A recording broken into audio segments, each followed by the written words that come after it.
طاہرہ شریف کا شمار نیویارک کی پاکستانی کمیونٹی کی سماجی و کاروباری شخصیات میں ہوتا ہے، لیکن اب ان کا تعارف علی حسنین فاؤنڈیشن بن گیا ہے، جو انہوں نے اپنے بیٹے علی حسنین کی جواں سال موت کے بعد اس کی یاد میں قائم کی اور خدمت خلق کو اپنا مقصد حیات بنایا۔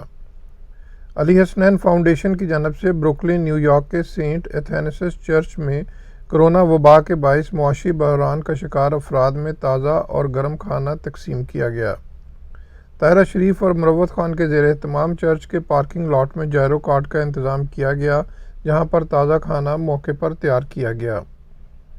طاہرہ شریف کا کہنا ہے کہ پاکستان اور امریکہ میں دکھی، غریب اور مستحق انسانیت کی اپنی استطاعت کے مطابق اپنے بیٹے کے نام پر خدمت کر کے میں دراصل اس کام کو آگے بڑھا رہی ہوں جو میرا بیٹا اپنی زندگی میں کرنا چاہتا تھا۔ بغیر کسی اس ریس کے، کسی بھی چیز کے، جیسا کہ ہمارے مذہب نے ہمیں سکھایا ہے کہ ہمیں ہیومینٹی کی مدد کرنی ہے اور ان کی ہیلپ کرنی ہے، جس کے لیے ہم آج یہاں موجود ہیں۔ یہاں پہ لوگ چرچ کی طرف سے بھی آ رہے ہیں، ہوم لیس لوگ بھی واک کر کے آ رہے ہیں، ہمسائے میں سے لوگ آ رہے ہیں، ورکرز آ رہے ہیں بہت سارے، اور میں بہت خوش ہوں کہ اللہ تعالیٰ نے ہمیں یہ موقع عطا کیا۔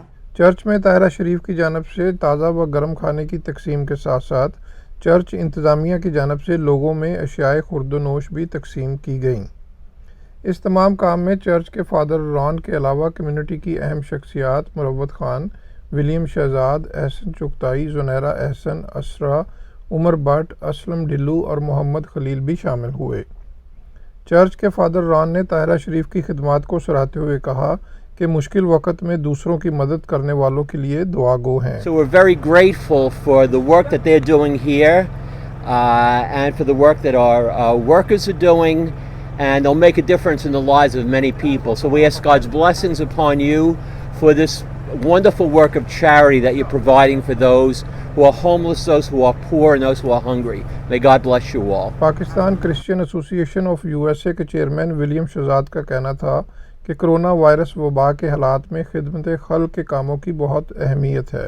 Pakistani community, Christian, Muslim, all over the community, they do lot of things, especially for Pakistani people جو نیو یارک میں ہیں، ہمارے بھائی، ہماری بہنیں، وہ ہر جگہ پہ والنٹیئر کر رہے ہیں، چاہے بروکلن ہے، منہیٹن ہے، کوئنز ہے، برونس ہے، in all five borough۔ New York میں جہاں کرونا وبا اور پھر حالیہ کرفیو کی وجہ سے نیو یارکرز کے معاشی مسائل جاری ہیں، وہاں خدمت خلق کرنے والی تنظیموں کا خدمت کا سلسلہ بھی جاری ہے۔ محسن ظہیر، چینل 5، نیو یارک۔